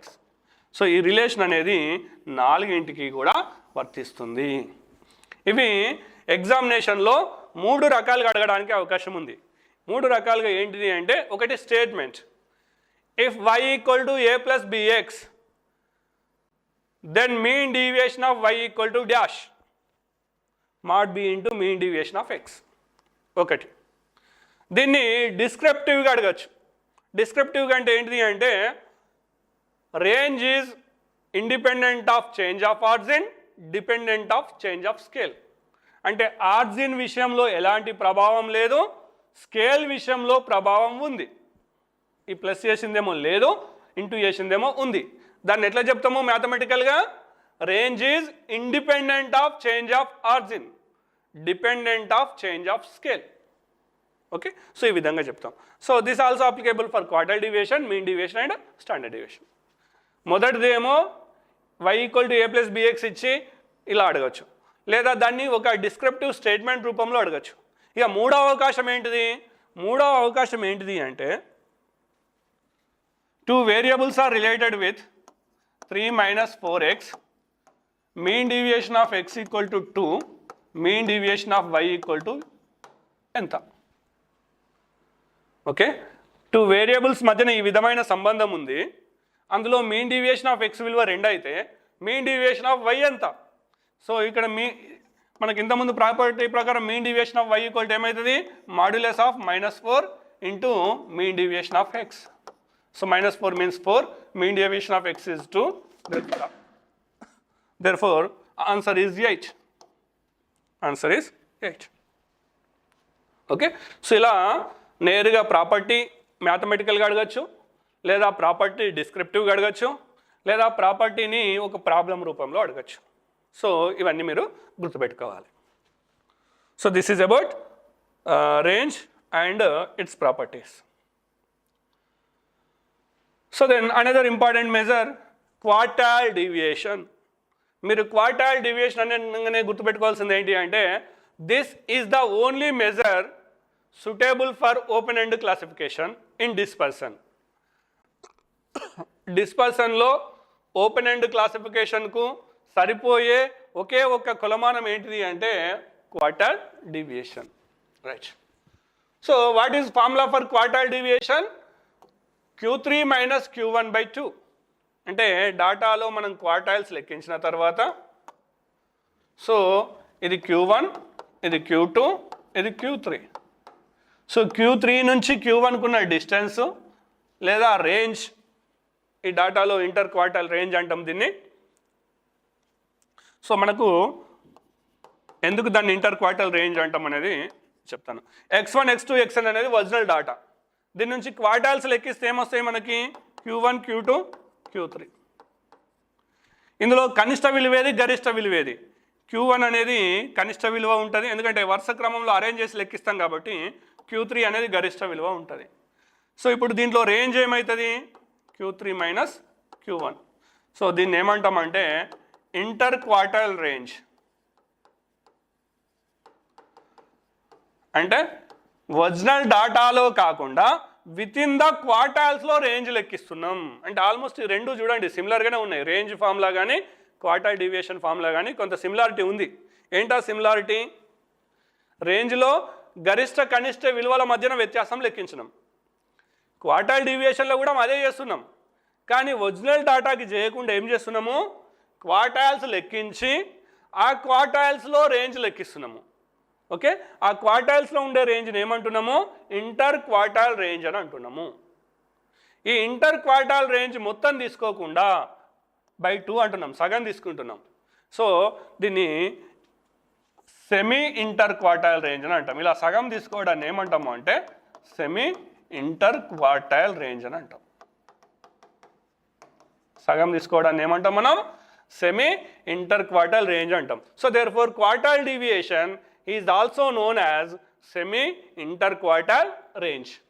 Okay, so quartile deviation equal to Q3 minus Q1/2. This is the formula. So ఇక్కడ చూడండి, ఇది డాటాని 4 భాగాలుగా విడగొడతాయి క్వార్టైల్స్. ఇక్కడ 25% ఉంటాయి, ఇక్కడ 25%, ఇక్కడ 25%, ఇక్కడ 25%. So ఇప్పుడు Q3 మైనస్ Q1 అంటే ఏం కవర్ అవుతుంది, ఇక్కడ నుంచి ఇక్కడ వరకు కవర్ అవుతుంది, అంటే ఇదంతా కవర్ అవుతుంది. So therefore quartile deviation is based on middle 50% of data. ఎగ్జామ్లో గతంలో ఈ ప్రశ్న అడిగిండు. క్వార్టైల్ డీవియేషన్ అనేది దేనిపైన ఆధారపడి ఉంటుంది? 50% అనే పదం గుర్తుంటుంది, కానీ ఆప్షన్లు ఎట్లా ఇచ్చిండు అంటే first 50%, extreme 50, first 25 and last 25, extreme 50% data, middle 50% data and last 50% data. ఇట్లా 4 ఆప్షన్స్ ఇచ్చారు. సో ఏదిపైన ఆధారపడి ఉంటుంది అంటే మిడిల్ 50%, మధ్యలో ఉన్న 50% డాటా పైన ఆధారపడి ఉంటుంది. మొదట్లో చివరిలో ఉండే డాటాను వదిలేస్తుంది. So less affected by extreme, less అనే కానీ ఇంకా not affected by extreme values అనాలి. ఇక్కడ not affected by extreme values, less వద్దు, నాట్ అనే పదమే సూటేబుల్.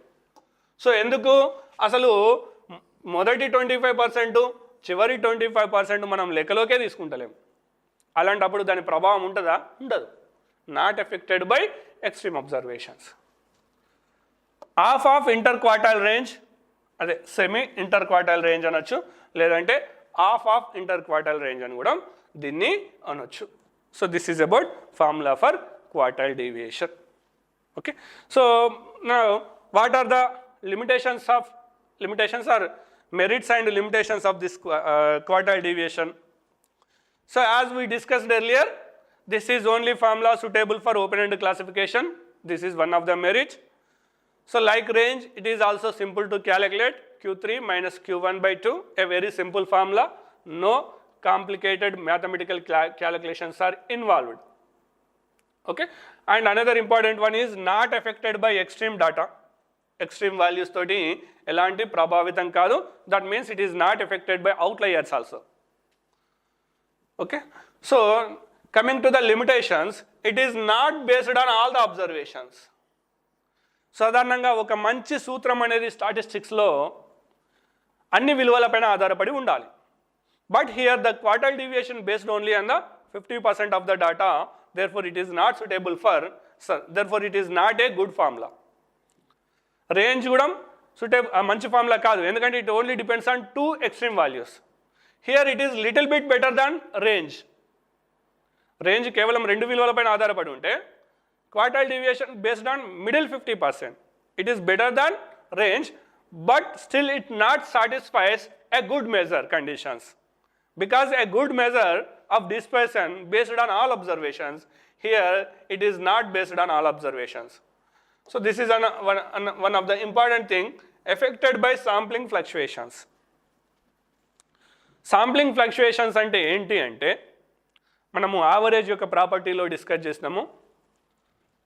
ఒక లార్జ్ డాటాలో ఫస్ట్ ఒక శాంపుల్ సెలెక్షన్ చేసిన, సెకండ్ ఒక శాంపుల్ సెలెక్షన్ చేసిన, థర్డ్ ఒక శాంపుల్ సెలెక్షన్ చేసిన తర్వాత ఇక్కడ ఒకసారి క్యూడీ లెక్కించిన, ఇక్కడ ఒకసారి క్యూడీ లెక్కించిన, ఇక్కడ ఒకసారి క్యూడీ లెక్కిస్తే వీటి మధ్యలో ఉండే వ్యత్యాసాలను మనం ఏమంటాము అంటే శాంప్లింగ్ ఫ్లక్చుయేషన్స్ అని అంటాం. ఒకటే డాటా, పాపులేషన్ పేరెంట్ డాటా ఒకటే, కానీ 3 డిఫరెంట్ శాంపుల్స్ తీసుకోవడం ద్వారా 3 డిఫరెంట్ ఆన్సర్స్ వచ్చినాయి. సో కాబట్టి వాటిని ఏమంటారంటే శాంప్లింగ్ ఫ్లక్చుయేషన్స్ అని అంటాం.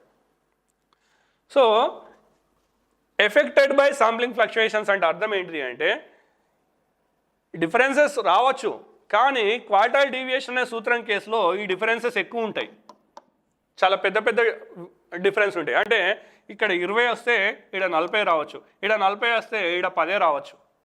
అంటే ఒక ఆన్సర్కి ఇంకొక ఆన్సర్కి మధ్యన వ్యత్యాసాలు ఉండొచ్చు, ఓకే, కానీ క్వార్టైల్ డీవియేషన్కి వచ్చేసరికి ఏమైతే అంటే ఆ వ్యత్యాసాలు అనేవి చాలా ఎక్కువ ఉంటాయి. అదే మీరు స్టాండర్డ్ డీవియేషన్కి వెళ్ళారు అనుకోండి, ఇక్కడ 21 వస్తే ఇక్కడ 22, 21 వస్తుంది. అంటే ఆల్మోస్ట్ దగ్గరగా ఉంటాయి ఈ ఆన్సర్లు. ఎన్ని శాంపుల్స్ తీసుకున్నా కానీ స్టాండర్డ్ డీవియేషన్ విషయానికి వచ్చేసరికి అన్నీ దాదాపు ఒకే రకమైన ఆన్సర్స్ వస్తాయి. But whereas in quartile deviation, so the answers are very different, అంటే much affected by sampling fluctuations.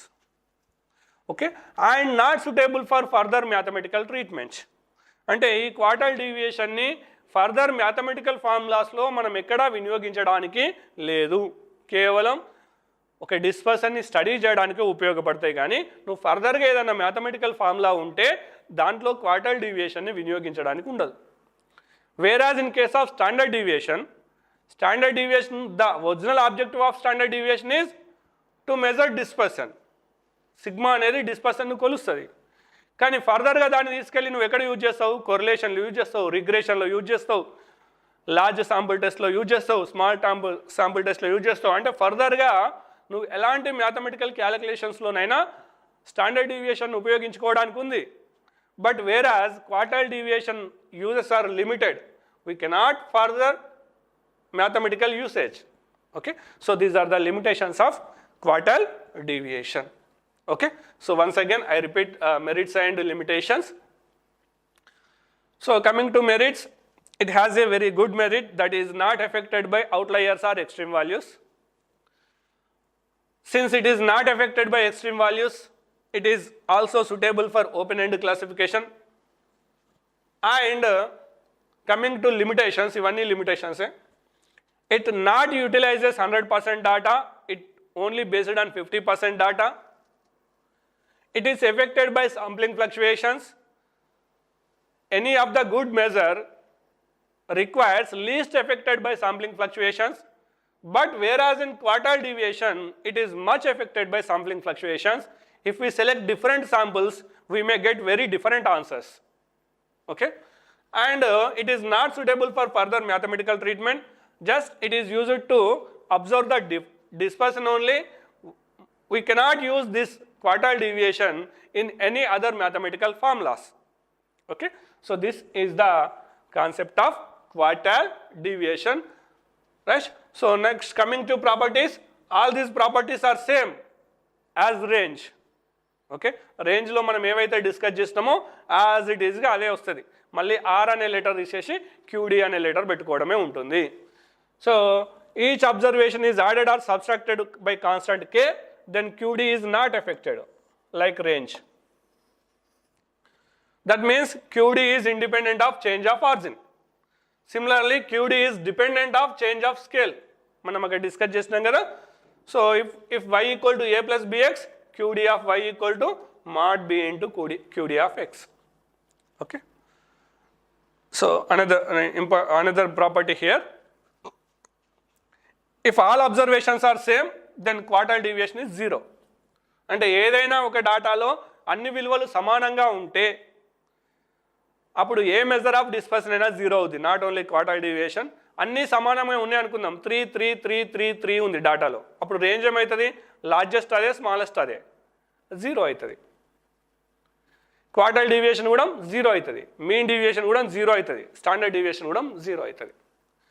So all measures of dispersion become 0 if all the data has uniformity.